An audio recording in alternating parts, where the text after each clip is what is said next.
Hello दोस्तों, स्वागत है आप सभी का एग्ज़ाम टाइम में। मेरा नाम प्रियंका पाठक। हमारी एग्ज़ाम टीम के द्वारा आप सभी के मेंस एग्ज़ाम की प्रिपरेशन के लिए 3 मार्कर सीरीज़ लाई गई है, जो कि पेपर 3 फिजिक्स सब्जेक्ट की और संविधान सब्जेक्ट की चल रही है। साथ ही आपके मेंस एग्ज़ाम के साथ साथ आपके प्री एग्ज़ाम के लिए भी एक नई सीरीज़ लाई जा रही है।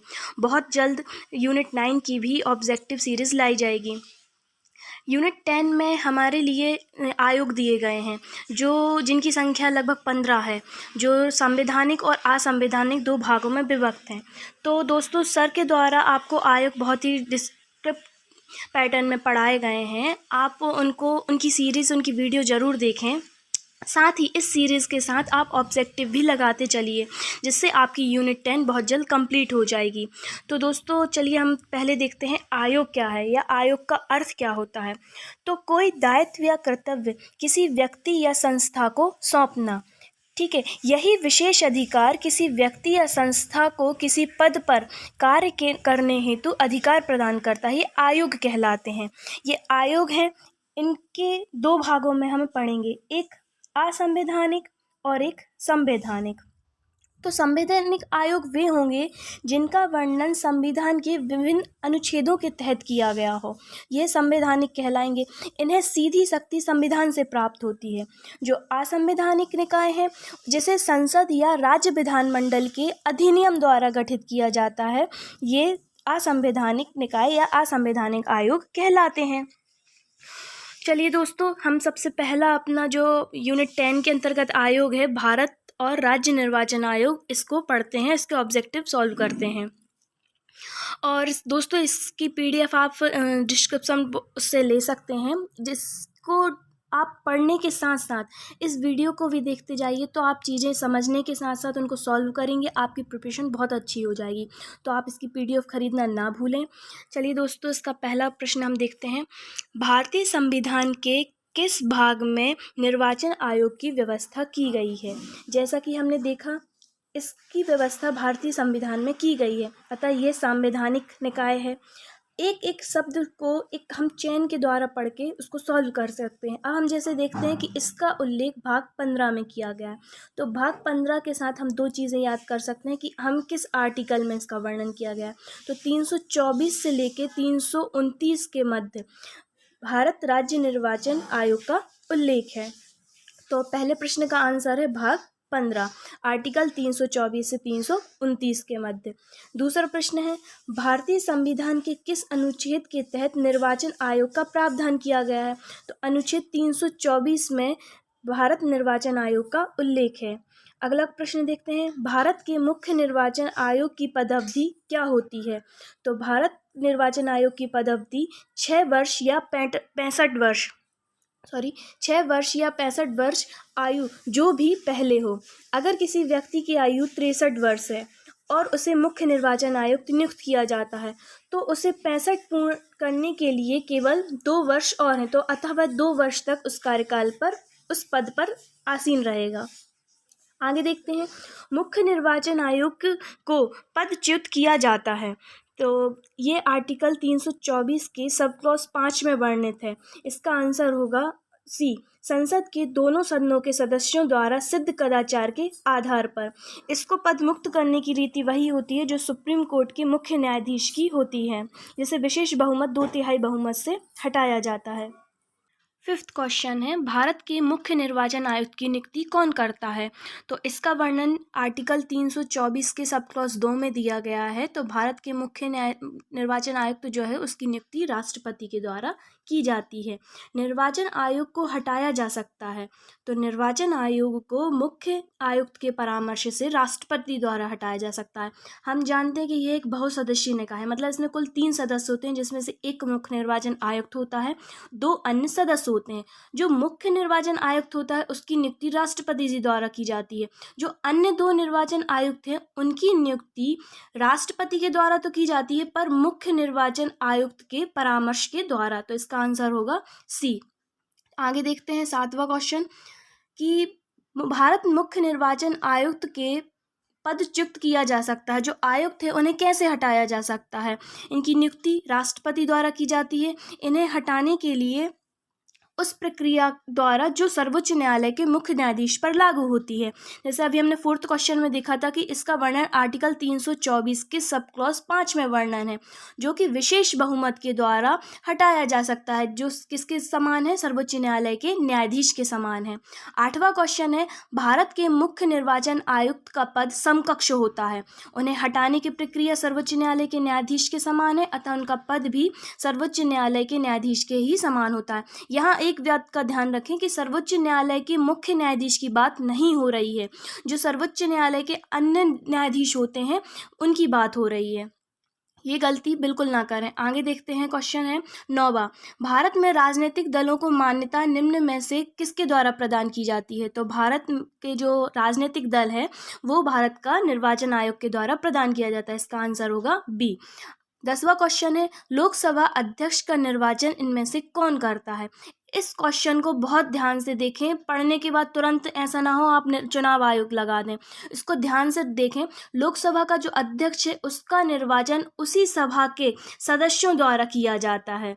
तो अध्यक्ष का हम चुनाव सदस्यों द्वारा करते हैं, तो इसका आंसर होगा डी, ना कि चुनाव आयोग। तो लोकसभा अध्यक्ष का निर्वाचन लोकसभा के सदस्यों द्वारा किया जाता है। आगे देखते हैं 11वां क्वेश्चन, राष्ट्रपति का चुनाव इनमें से किसके द्वारा संचालित किया जाता है? तो राष्ट्रपति का चुनाव निर्वाचन आयोग द्वारा संचालित किया जाता है। इसका आंसर सी होगा। आगे देखते हैं 12वां क्वेश्चन, आम चुनाव की अधिसूचना कौन जारी करता है? इसको बहुत ध्यान से याद कर लें, जो अधिसूचना है वो राष्ट्रपति के द्वारा ही जारी की जाती है, ना कि निर्वाचन आयोग द्वारा। तो इसका आंसर होगा बी। 13वां क्वेश्चन है, निम्नलिखित में से किसका संबंध चुनाव आयोग से नहीं है? तो ऑप्शन ए, चुनाव की अधिसूचना जारी करना, चुनाव के चिन्ह का बंटवारा, चुनाव की वैधता का निपटारा और चुनाव शांतिपूर्ण ढंग से संपन्न करना। तो अभी हमने देखा कि जो अधिसूचना है वो किसके द्वारा, राष्ट्रपति जी के द्वारा जारी की जाती है। तो चुनाव चिन्ह चुनाव आयोग ही देता है, वैधता चुनाव आयोग की वही देखता है, शांतिपूर्ण ढंग से भी संपन्न, तो चुनाव आयोग नहीं देखता है अधिसूचना। आगे देखते हैं 14वां क्वेश्चन, भारत में विविध निर्वाचनों के लिए निम्नलिखित में से कौन सी निर्वाचन प्रणाली स्वीकार की गई है? तो इसके ऑप्शन जो है, इसका आंसर पहले हम देख लेते हैं। 14वीं का आंसर है ए। तो ए में दिया है ए और बी, तो इसका आंसर होगा वयस्क मताधिकार के आधार पर। ये हम जानते हैं, इसका वर्णन किसमें, आर्टिकल 326 में दिया गया है। 18 वर्ष से अधिक उम्र की जो है उन्हें वयस्क कहा जाता है। तो वयस्क मताधिकार के आधार पर प्रत्यक्ष निर्वाचन प्रणाली है हमारे यहाँ। एकल संकरणीय मत के द्वारा अनुपातिक प्रतिनिधित्व प्रणाली है। तो इसका आंसर होगा ए और बी। आगे देखते हैं 15वां क्वेश्चन, संसद सदस्य की अयोग्यता संबंधी विवाद पर कौन निर्णय देता है? तो इसका आंसर होगा कि निर्वाचन आयोग के परामर्श से राष्ट्रपति देते हैं संसद सदस्य की अयोग्यता संबंधी विवादों का निर्णय। 16वां प्रश्न, भारतीय संविधान का कौन सा अनुच्छेद लोकसभा एवं राज्यसभा के प्रतिनिधियों को निर्वाचित करने अर्थात वयस्क मताधिकार प्रदान करता है? तो अभी हमने देखा, इसका आंसर होगा सी, आर्टिकल 326, अनुच्छेद 326। 17वां प्रश्न है, संविधान के किस अनुच्छेद द्वारा वयस्क मताधिकार को मान्यता दी गई है? दोस्तों यहाँ देखिए, क्वेश्चन वही है, सिर्फ थोड़ी सी उसकी भाषा चेंज कर दी है। यहाँ पे इन्होंने लोकसभा एवं राज्यसभा ये सारी घुमा के इतना बड़ा प्रश्न बनाया, और 17वें प्रश्न में उन्होंने सीधा पूछा है कि वयस्क मताधिकार को मान्यता दी गई। तो इसका आंसर होगा आर्टिकल 326। 18वां प्रश्न है, सांसदों की अयोग्यता के विवाद का निर्णय करते समय राष्ट्रपति किससे परामर्श कार्य करेगा?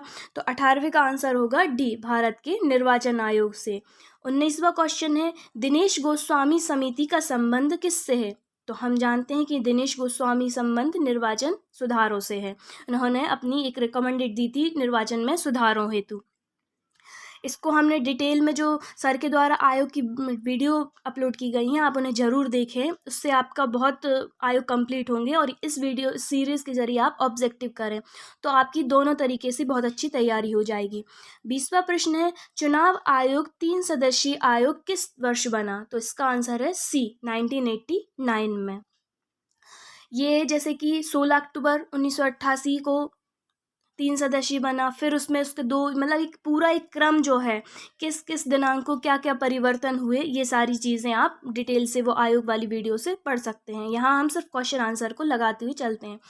21वां प्रश्न है कि राष्ट्रीय मतदाता दिवस कब मनाया जाता है?